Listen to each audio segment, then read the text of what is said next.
இந்த வார கேப்டனான நம்மளோட கேப்டன் பிரபாகரன் அண்ணன், கேப்டன் பிரவீன் அண்ணன், அவரோட கேப்டன்சி இப்போ வரைக்கும் எப்படி போய்கிட்டு இருக்கு அண்ட் எப்படி ஒரு இக்கட்டான சூழ்நிலையில அண்ணன் போய் மாட்டியிருக்காரு. ஏன்னா இத்தனை வாரம் அண்ணன் வந்து இருக்கிறன்னு தெரியாமல் இருந்துட்டு போயிடறான்ற மாதிரி ஒரு மாதிரி ஷட்டில்டாக ப்ளே பண்ணி வந்துகிட்டு இருந்தாரு. ஆனால் திடீர்னு அவரை ஒரு கேப்டனாக ப்ரமோட் ஆனதுக்கு அப்புறமா இந்த வாரம் ஃபுல்லாக அவர் தான் இந்த வீட்டை ஹேண்டில் பண்ணி ஆகணும் அப்படின்ற பட்சத்தில் அவர் எல்லா இடத்துலையும் வாய்ஸ் ஓவர் பண்ணி தான் ஆகணும்.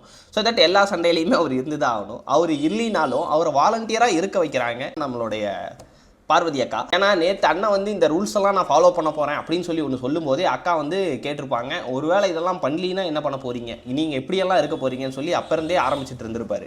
அப்போ அண்ணன் இவர்கிட்ட என்ன சொல்லி தப்பிக்கிறது அப்படின்னு தெரியாமல், நான் இது வரைக்கும் எதையுமே டிசைட் பண்ணலாமா, நீ கொஞ்சம் நேரம் கம்முன்னு உக்காரு, நீ இப்போதைக்கு நான் சொல்கிற ரூல்ஸ் எல்லாத்தையும் ஃபாலோ பண்ணு, போக போக நான் என்னெல்லாம் வந்து அப்டேட் பண்ணுறனோ அது எல்லாத்தையும் உன்ட்ட சொல்லிடுறேன் அப்படின்ற மாதிரி இவருக்கு இவங்க தான் பாஸு அப்படின்ற அளவுக்கு நேற்றே பேசிக்கிட்டு இருந்தார்.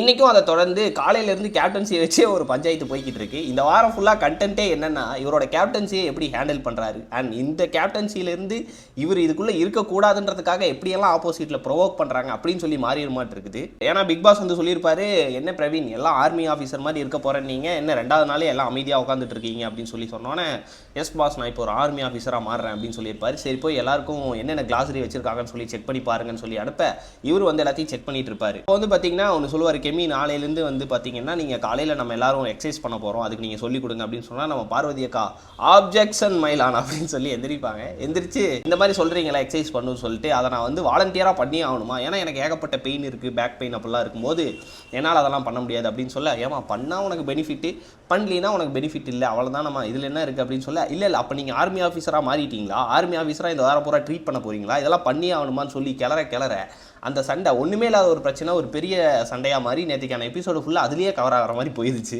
ஒரு கட்டத்துக்கு மேலே நம்ம பார்வதி அக்கா, ஓ நான் ஒரு உமன் அப்படின்றனால என்னை ஈஸியாக எல்லாம் இப்படி பண்ணுறீங்களா, ஓ நீ வந்து உமனுக்கு ஆப்போசிட்டாக இருக்கியா, நீ வந்து என்னை த்ரெட்டன் பண்ணுறியா அப்படின்னு சொல்லி ரொம்ப ஒரு காம்ப்ளிகேட்டான வேர்ட்ஸ் எல்லாத்தையும் தூக்கி போட்டு இஷ்யூவே ரொம்ப பெருசு பண்ண பார்த்தாங்க. ஆனால் அண்ணன் சைலண்ட்டாக கிளம்பி போயிட்டு கதவு கிட்ட நின்று யூ ஆர் நம்பர் 1 ஃபெயிலியர் அப்படின்னு சொல்லிட்டு போயிட்டாரு. அண்ணன் நேற்று ஒரு ஸ்ட்ரிக்டான மூடில் இருந்தார், அதே மாதிரி தான் இன்றைக்கி இருப்பார். யாருமே அவர்கிட்ட எதுவுமே பேசி வர முடியாது, தப்பி தவறி பேசிட்டா அந்த அவமான சர்க்கிள் ஏதோ சொல்கிறாரு, அது ஏதாவது ஒன்று பண்ணுவார் அப்படின்னு சொல்லி பார்த்தா இவருக்கு ஆப்போசிட்டில் ஒரு அக்கா உட்காந்து கண்ட மேனிக்க போட்டு கிழிச்சிக்கிட்டு இருக்கு. ஆனால் அண்ணன் பாட்டுக்கு சைலண்டாக எந்திரிச்சு போகிறாரு. இந்த மாதிரி ஒருத்தவங்க ஆப்போசிட்டில் உட்காந்து புலம்பிக்கிட்டு இருக்கும்போது ஆப்வியஸாக இந்த சைடு யாராக இருந்தாலும் கம்முன்னு போகிறது தான் நல்லது. ஏன்னா இவங்க வந்து வாலண்டியராக வாயில் ஏதாவது ஒரு வேர்ட்ஸை பிடுங்கணும் அப்படின்றதுக்காகவே உட்காந்து ப்ரொவோக் பண்ணிக்கிட்டு இருக்கும்போது அவர் சைலண்டாக எந்திரிச்சு போகிறது தான் இப்போ வரைக்கும் கரெக்டு.